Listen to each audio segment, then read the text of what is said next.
Recent rebel activity around the universe has caused the dictatorship known as the Galactic Empire to announce new yet much worse laws. Taxes are raised 5 times, and the use of any local traditions like festivals as cover for rebel activity will cause a permanent removal of imperial tolerance. Any criminal act no matter how small will be classified as a Class 1 offense, and all outstanding fines must be paid in full. After getting involved in various rebel activities that included killing guards and stealing from the Empire, Cassian secretly returns to his adopted family's home on planet Ferrix. He's welcomed by his mother Marva, who warns him this isn't a safe place for him because Empire troopers are everywhere. Someone has snitched on him and now he's a wanted man. Cassian explains he's made good money so they should escape together in the morning. Afterward, Cassian sneaks around to visit Bix at her salvage yard. However, she isn't happy to see him because his presence equals danger. Everyone in town blames him for the troopers that have taken over, and it's just a matter of time before someone turns him in. He promises he'll be gone in the morning and asks her about a mysterious buyer that was supposed to contact him, but Bix doesn't know the person's identity. As Cassian carefully navigates the town to avoid the troopers, he remembers a day from a few years ago. While the troopers marched on the streets, a group of rebels started to throw rocks. Cassian's father tried to stop them to avoid trouble, but it was too late. The troopers turned around and arrested the protesters together with Cassian's father, who was hung as punishment. After avoiding a few more guards, Cassian gets home, only to learn Marva doesn't want to leave. She points out the Empire is everywhere, so leaving won't make a difference. She'd rather stay and help the rebellion. Cassian thinks she's crazy and leaves alone.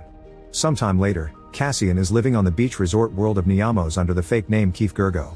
Whenever he's out on a walk, he keeps glancing at all the drones and troopers in the area, showing a bit of paranoia. One morning a trooper notices this and calls out his suspicious behavior, so Cassian tries to explain he's only going to the store. The trooper doesn't believe him and stops him from leaving while a droid chases after some people that are currently running away. Once it's done with the others, the droid grabs Cassian by the neck and holds him against the wall. Moments later, Cassian is at the courthouse, but at least they don't know his real identity. He's charged for civil disruption, anti-imperial speech, fleeing the scene of an anti-imperial activity, and damaging imperial property. He tries to protest against these lies, but the judge adds it as another charge and gives him 6 years in prison. Then Cassian is put in line with other prisoners to board the transports that will take them to different prisons. Once again he tries to explain he's just a tourist, but the troopers just threaten him with weapons to keep him moving. Inside the shuttle, all the prisoners are ordered to remove their shoes and their hands are shackled to the seats. Eventually they make it to Narkina 5, a planet mostly covered by water where each building is actually a giant ship. The prisoners are dropped at one of these ships and the warden explains this is a factory facility, meaning all the prisoners will be forced to work. Then he presses a button that makes everyone squirm in pain until they fall. It turns out the floor can electrocute people on command. That's why prisoners must keep their feet bare and the staff wears special boots. The floors are made of steel and there are 3 levels of shocks. What they just experienced was only level 1. After being given the prison uniform, Cassian is taken to his assigned factory floor. There's a delay at the entrance and he gets to hear all the details of the guard shifts. All the prisoners put their hands on their heads as soon as they see a guard, and Cassian is sent to the working area on an elevator. The factory has 7 levels and Cassian has been assigned to the day shift on level 5. The manager of this unit is Loy, who shows Cassian the ropes. The shifts are 12 hours long and the prisoners are under constant evaluation. The different areas compete against each other, so Loy tells Cassian not to slow them down if he doesn't want trouble. Cassian is sent to work and he meets his table mates, who are trying to rush through the job. Since they've been missing a man for a while, they're behind on production. Suddenly it's announced that Sector 5's productivity isn't acceptable and Loy orders everyone to hurry up, threatening to punish the slowest table. Everyone starts working as fast as they can, putting all their energy into it. After the day is over, the prisoners are put in lines again so the night shift can come in. Cassian notices a man talking to a guy from another sector using sign language at the window. Then Cassian's group is taken to their block, where he learns about the lights. White is cold, red is hot. If the white lights start flashing, it means they have a few seconds to get in their cells. There are sensors in the floor, so if they detect 2 men in one cell, they get instantly fried. Cassian's taken to his new cell, which has a wall rack with all the necessities: water, night light, shaver, plate with a spoon, and a toilet that comes out. The food comes from a tube and he can eat as much as he wants because the guards like them healthy and fueled. The factory team that wins the day's productivity numbers gets more flavor, and those whole loos get fried. There's also a screen on each cell that counts how many days each prisoner has left.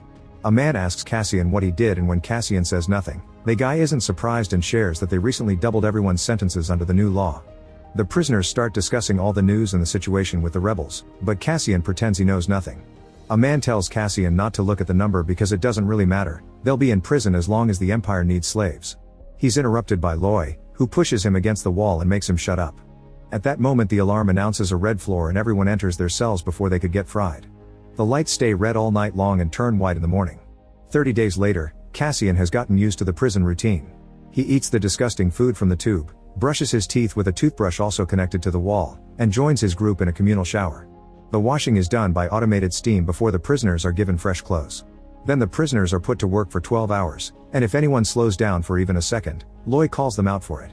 That night Cassian is woken up by a horrible sound. It turns out a prisoner self-deleted by jumping on the red floor. Instead of showing sympathy, the other prisoners complain about the smell and how this will affect productivity. On Ferrix, Bix and a friend are taking care of Marva, who has become very ill. Bix enters a secret area behind a repair shop and activates an illegal radio transmitter to try to send a message to Cassian about his sick mother. The rebel network picks up her message and the leaders shut down Bix's line for security reasons. The next day, Bix is horrified to discover that the troopers arrested the owner of the repair shop and feels guilty for using the radio. The captain sees her in the crowd and calls her name, so Bix immediately runs away as fast as possible. Unfortunately, the guards soon catch up to her and she's captured too. She's then taken to Lieutenant Miro for interrogation. Miro threatens her with pain if she doesn't cooperate and begins asking about Cassian and the mysterious buyer. When Bix points out Miro won't believe anything she answers, Miro authorizes torture. Bix is tied to the chair before a doctor puts a headset on her that makes her yell in unbearable pain. After hours of torture, Miro starts the interrogation again. After she's done, she tells the guards to keep Bix alive as a witness, but they can hang the repair shop owner.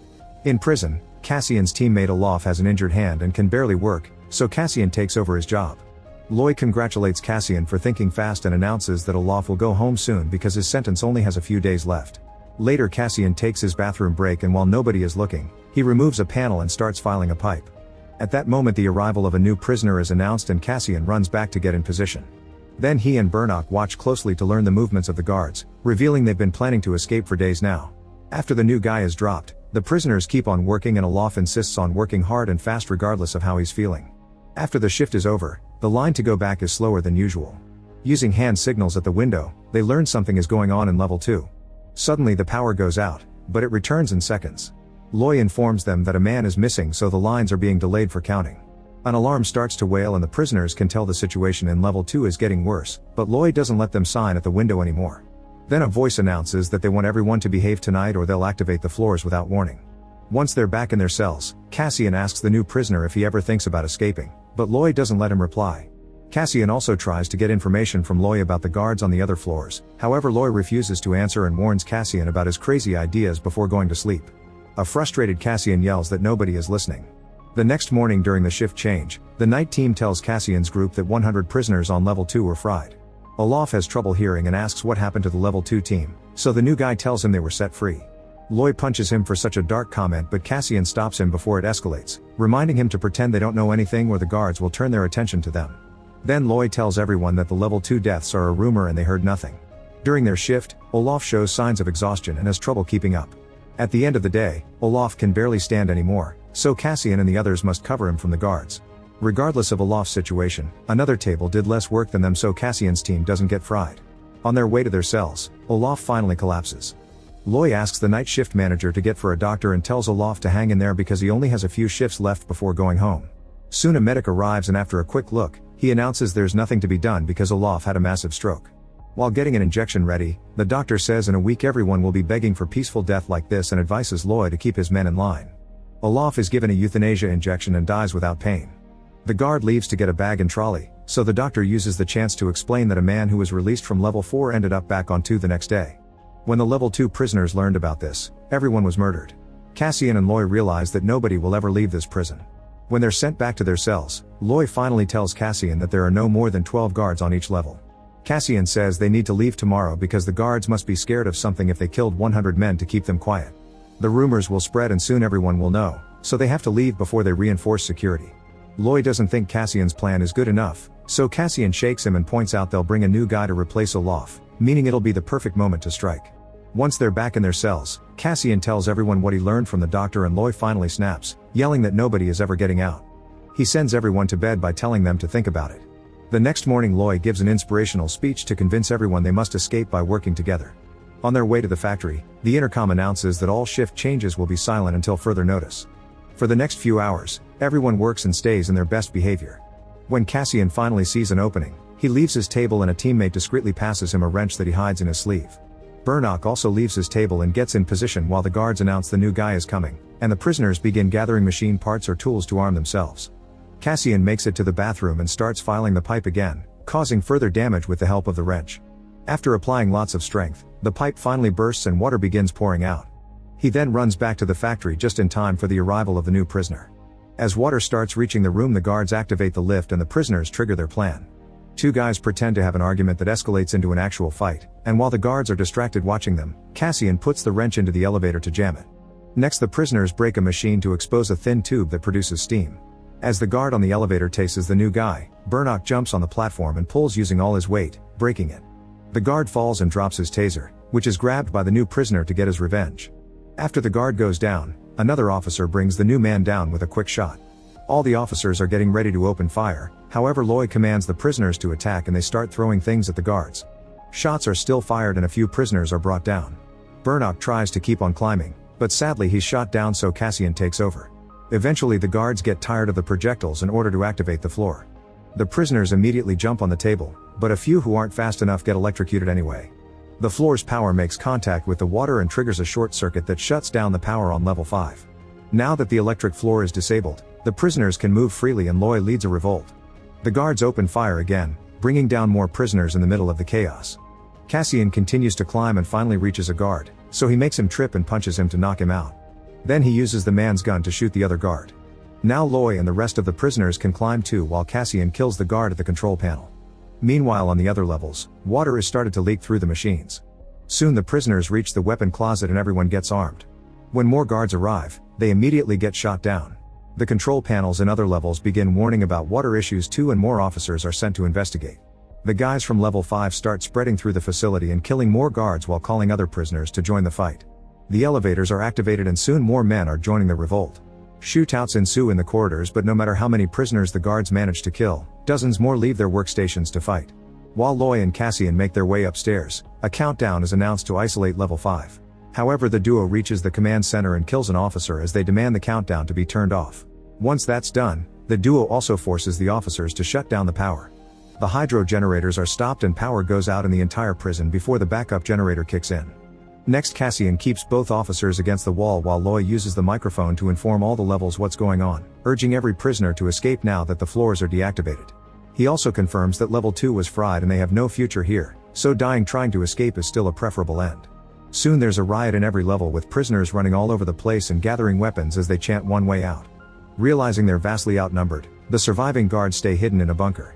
The prisoners run through all the corridors and up the stairs until they finally reach the top of the facility. Everyone starts jumping into the water except for Loy, who admits he can't swim. Before Cassian can help him, he's pushed down by the excited crowd. A few hours later, Cassian and another prisoner have reached land and are running away under the light of 3 moons. Make sure to subscribe and turn on notifications so you can watch more videos like this. Thanks for watching.